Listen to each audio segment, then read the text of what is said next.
welcome to Real Talk with Mekia. So I'm here today at the Willows Eatery down in Greenville, Georgia with the owner, Miss Kenyatta Bell. Hello. Hey, how are you? I'm good, thank you so much. So tell me, how long have you owned the Willows Eatery?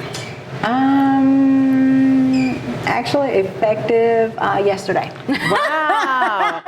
Okay. And that is located right here in Greenville on the Court Square. Right, 108 Court Square. Right. Yes. So so tell us what are your hours right now? Currently we're open from Monday through Saturday from 7 a.m. to 2:30 p.m. and we're looking to expand to dinner at the end of the month on Friday and Saturday, and then on Sundays for brunch. Okay. Yeah. So it's still the same opening hours, 7:30. On Sunday, Saturday we'll open back up for dinner. Friday and Saturday for dinner from 4 to 8 or 4 to 9 actually, and then on Sundays we'll do a brunch from 10 to 3.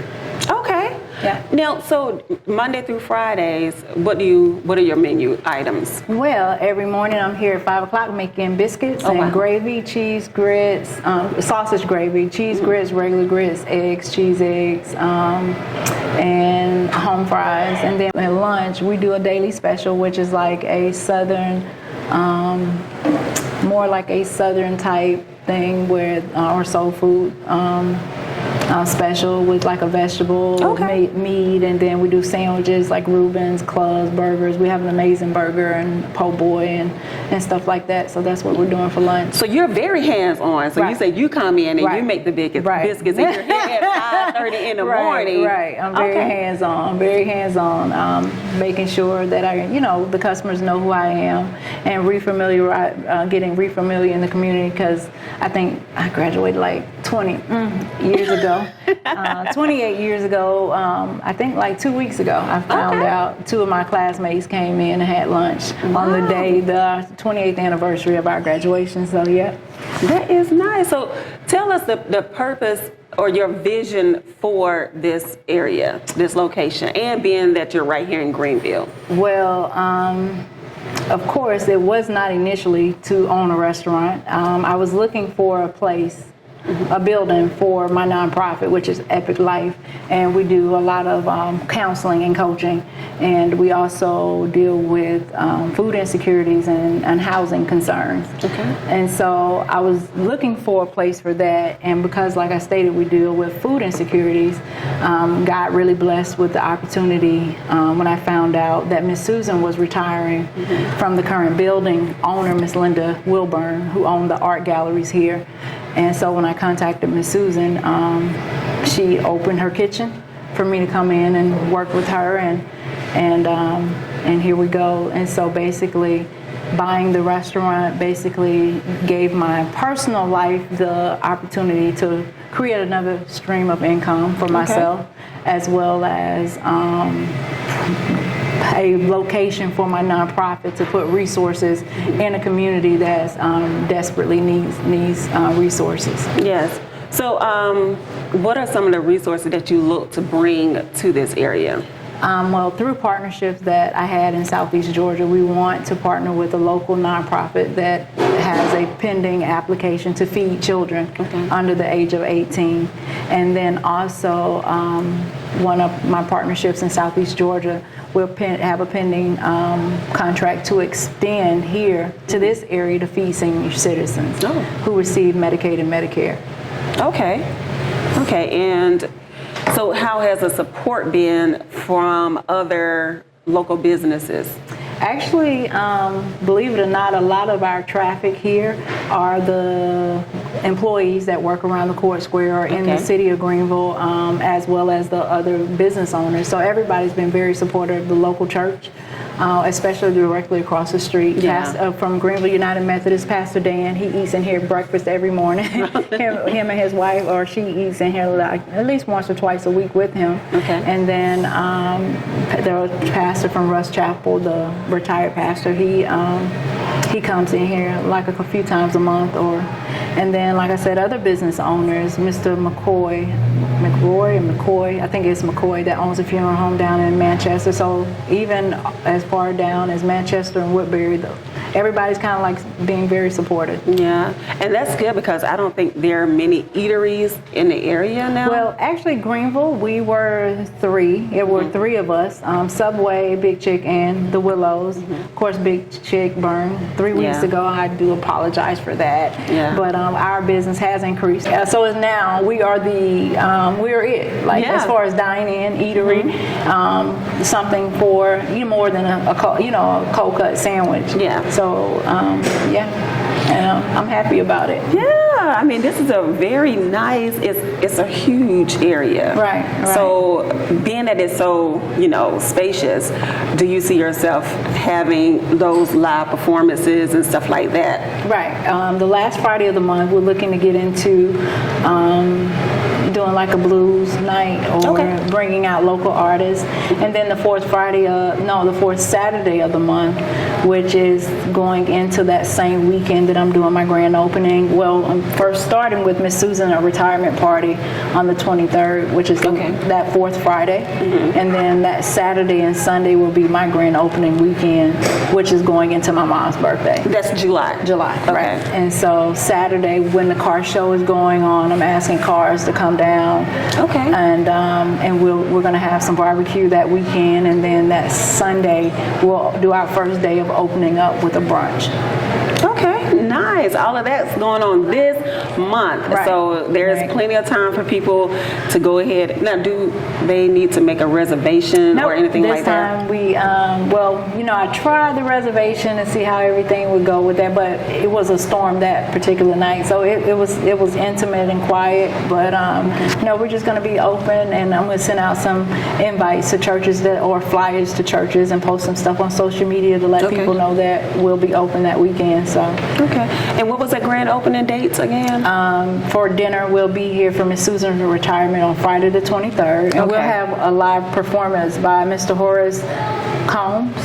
And then that Saturday, he'll be back with us again. And then we have some other performers that'll be here. And then that Sunday, we're going to do a gospel brunch with a jazz artist. Okay. Now, because I know, kids down here, because you already, we talked before, and you were talking about the area and, how pretty much, are there any opportunities to give back to the community, or if that is the case, how can we donate to help out with that cause? There is. Actually, I've been meeting with different people, and right before you got here, I was meeting with a young lady who is actually from the area that she hosted a camp here for girls, an empowerment camp, and so providing her a location and wanting to provide food and all that stuff. So yeah, definitely monetary donations are definitely welcome so that we can, provide, well, the first thing, so there are three goals that I have here that God basically gave me. They're not mine. Is basically to revitalize this area. I don't know if anybody else has been to Greenville or come visit the area on a regular basis, but when I first came here, it really saddened me to the state of seeing how it is. And not just Greenville, but the county as a whole. Exactly. And I know this may sound, may kind of sound bad to some people, but aside from the deaths, that part was definitely terrible. But the pandemic, for some, was a blessing. Yes. And I say that because it revealed the state of some of the poverty communities, such as Greenville and Meriwether County. Yes. As I stated, the infrastructure here, above ground and underground. I think in Greenville alone, we have probably about 60 dilapidated properties, residential and commercial, one being right next door to me. Yeah. And as well underground, old pipes and things like that are corroding or that needs to be replaced, that takes millions of dollars. So without the pandemic, without the government creating infrastructure funding, to kind of like filter to these areas. So to be available, that would have been, a longer process to get addressed, because there are funding that they can apply for that they can apply for every other year. So every other year, trying to address a traumatic situation that turned catastrophic once the pandemic hit, and then also the federal government also created funds for internet, which we know that was a problem when we were in school. So making the internet access better in this area, and then like some other things too, the housing concerns here, and I think housing is bad everywhere, but definitely here. So housing, and then the food insecurity. So our goal is like to kind of create, I want to be an incubator, first of all, for other people who have a vision to have a restaurant, or who, may cater, or who may be a baker or whatever, but take it next level. Let us help you get established legally, so you can service, expand out. So what is your plan to help them? Well, basically, I have a commercial kitchen. Okay, so you'll open your kitchen up for them to cook. Right. Okay. And we can partner together, and I can show you the steps that God did for me. Yeah. I believe in each one reach one, and we can do this thing together. It's not just about me and mine. I think we all can sit at the table and we all can eat. It's enough for everybody kind of like come together and say, hey, you know what? This is what, like for instance, like I said, I want to do dinner and Sundays. I can't do it all by myself. And so I can open up my opportunity to help somebody else. And then as they come in and build their customer base, and then as they reach back and help somebody else. They help somebody else. And then as they're going out, somebody else is coming in. They're going into their own restaurant. So it's like, and we're growing and building at the same time. And that's how, I was raised by my grandparents. So I was raised in that type of community, where we were a community that kind of reached out and we helped each other. We call it our village. Right, a village. And I talk about that in a lot of the other interviews, and that is very important, and people don't realize that when you have that village and everybody supports everybody, like you said, we can all eat. Right. It's not all about I'm just trying to get to the top and forget everybody else. It's like, come on. Right. So, and I love the fact that, number one, you have a beautiful spirit. Right, thank you. Secondly, how you can tell that you're led by faith. You walk by faith, because you talk about God and how He speaks to you, and how the visions that you have and the goals that you have are not yours. They're the goals and the visions that God gave to you. Right. And the fact that you even came back, because so many of us, when we grow up, because we ain't trying to come back. We're not trying to come back. And you definitely ain't trying to live here. No. And so my whole goal is I want to sleep, shower, and serve in the community where God has placed me in. So I'm not currently. I live in the county between here and a couple other places. I'm helping my sister out with her mom in Sonoya, and then I have a property in Union City. So I'm between those three places. But my ultimate goal within the next 90 days is to reside here in Greenville, because I want to live here and own this restaurant here, and then have my nonprofit all within this community, starting to serve here and restore Greenville and rebuild this community, but then expand out, because of course I grew up in Alberton, but and start growing out to rebuild and restore the other cities here in Meriwether County too. Do you think there are any workshops available for those that want to become business owners and stuff like that in the area? So do you think there are any programs available for them?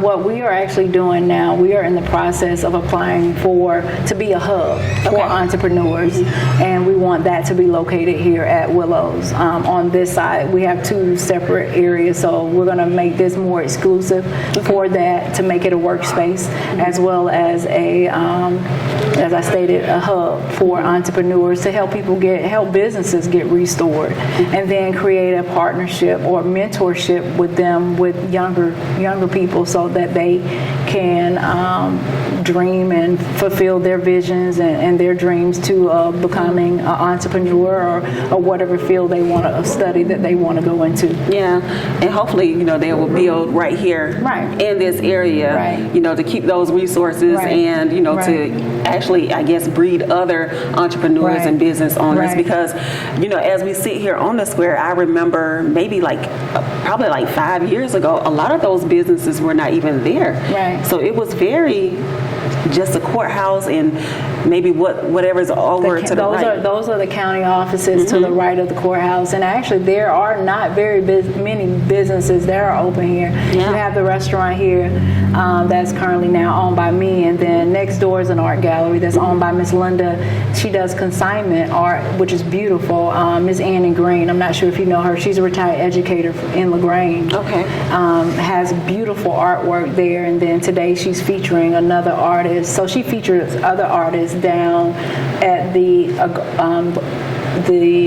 gallery at the other corner of the downtown square, and then we have the pharmacy and then a couple other business offices that are here. But as far as actual businesses that are here, like boutiques and all that type of stuff, we don't have those. We need those here, and we have property that are becoming available within the next 3 to 6 months. Okay. That's going to be revitalized and ready for those businesses to come into the downtown area of Greenville. Okay. Now, how would people get in contact? Or do you know who they would contact? Me. Oh, okay. Well, there you have it. Yeah, come to Willows and talk to me, and we're gonna put some things together and kind of like I said, it's all about revitalizing Greenville and putting people in the actual properties for them to expand and or start their business from here.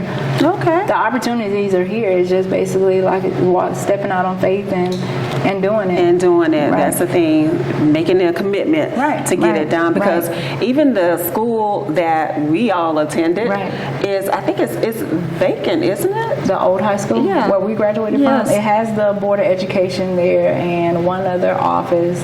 I think maybe the UGA agriculture thing. I think it's there in one part, but some of the buildings are empty and I think from the gym, what the superintendent told me is the state of it now is, is not, but not can be used or whatever. It needs to be kind of torn down. That's what he mentioned, but I'm not sure. I haven't seen it, but there are some of the buildings that are being used, but for the most part, it's vacant and not in the condition to even be used. Wow. Right. So now, being that you were talking about Miss Linda, with the art gallery, So is this some of her art? This is from some of the local photographers. This is nice. They took some of and she designed basically decorated inside of here from some of and this one here, I did not know this. This bridge was built by a black slave here. I think it's Horace King. Is it? What's this? Horace King. Yeah. And so this is actually one of the only bridges that's still up. There are some that that are in museums and things like that, but are still operable. That they host different events and things like that. Was this at this bridge? Like going to Red Oak Church? Right. Really? Right. Yeah, it's between Gay and Woodbury. So this is no longer the bridge. No, it's still here. It still exists. This thing here. Yes, that's still there in that same area. I did not know that it was built by a black slave. There's a lot of history here. A lot of history that people don't know. For instance, some of the antebellum homes, for instance, Twin Oaks, that sits on the backside of 27 that comes into Greenville. You can't see the house, but it was owned actually by one of my cousins that I recently found out we were related, Dr. Gaston. That house was built by a black slave and designed and built. And so to me, that's so amazing that you have these properties that were built over 200 years ago by someone who were supposedly in this bondage of slavery, called slavery, but if they designed and built something like that they'd never seen before. Nope. So their body was enslaved in slavery, but their mind wasn't. And so a lot of the properties, very creative. Right. And I mean, for God to give you that gift to build something like that, to me, that's amazing. And so, and some people don't know, but Gay and the Cotton Picking Fair was actually, a lot of the downtown property was recently sold to an architect. That's Downtown Gay? Yeah, and it's getting ready to be revitalized as well. So the antique fair, or the cotton picking fair, which I'll go ahead and let that be known, has nothing to do with picking cotton. It Mr. Gay, who actually had the cotton gin in Gay, basically was producing cotton and all that stuff and selling it, and so that's where the cotton picking fair name came from. Okay. And so they actually bought, he actually bought that as well, and still doing the fair twice a year, and so has plans to revitalize, or I don't know, well, I guess it did used to be, stores and stuff down there a long time ago, but actually going to put stores and things like that in downtown Gay. And you said that guy came from where? Buckhead. Exactly. Right. He came from Buckhead and purchased the cotton picking fair and some of the other buildings downtown Gay and residential property. And I think a lot of time people don't realize, number one, if you can afford to purchase any of these buildings and you live in this area, it may be a good thing to purchase those. Investment. Because one thing, like when they come up with regentrification and stuff like that, right. And don't get me wrong, there's nothing wrong with anybody owning anything. But I'm saying is, a lot of times they come in, they do this regentrification, right. your taxes go up out the roof. Right. So if you can afford to buy any of that right. stuff, it's always a good thing to go and purchase that, because that was I'm pretty sure, a really good buy, because downtown Gay is nice. It is. Right. And I think the vision of it is to be something similar to Serenbe. I'm not sure if you ever heard of or familiar with Chattahoochee Hills. Right. Because that's where I get my hair done, at the Chai Salon there with Stephanie Perry, and I go there at least once a week or every other week, and it's beautiful. Yes. A very rural area, kind of like Meriwether County, and it doesn't, of course, it's kind of like overly crowded now, but at the end of the day, it's beautiful. It's beautiful. A beautiful rural area like Meriwether County. And for this area, we're revitalizing, but it's kind of like, it's so much beauty here, and it's peaceful here. Very. And so I think we have a lot of potential. Greenville and the other surrounding cities has so much possibility. Yeah. So once again, so tell the people how they can get in contact with you, and tell us about we already said the opening, just reiterate that. Okay. Well, you can reach me directly on my personal cell phone, and I'll give it out. It's all out in Southeast Georgia, but it's 44358-1889, or can call the restaurant here directly. As I stated, I'm here as early as 5 o'clock in the morning, making breakfast every morning, Monday through Saturday. And we're open here from 7 to 2:30 currently for breakfast and lunch. Our dinner hours start at the end of the month. Friday night with Miss Susan's retirement that we're throwing her, it's going to be a 70s theme on that Saturday, which will start my grand opening going into the honoring my mom's birthday that weekend, which will be Saturday at 4 o'clock. We will also have a car show. Ryan is the host for the car show, starting at 4 o'clock on the Court Square, and then Sunday we're doing a brunch from 10 till 3. And so just some of our hometown favorites. Our Sunday is going to be soul therapy. Yes. We love therapy. Yes. There'll be some soul therapy with some food. So that's pretty much it. I'm here. I just want to serve people, and some of the relationships and resources and gifts God blessed me with, and I want to give back to the area where I'm from. I love it. So that's it. So make sure you come out and support at all costs. She already given you her hours of operation, so please come out, support, have lunch. If you have time early before you go to work, stop by, get some breakfast. And once again, it's located right here on the Court Square in Greenville, Georgia, right across the street from the court.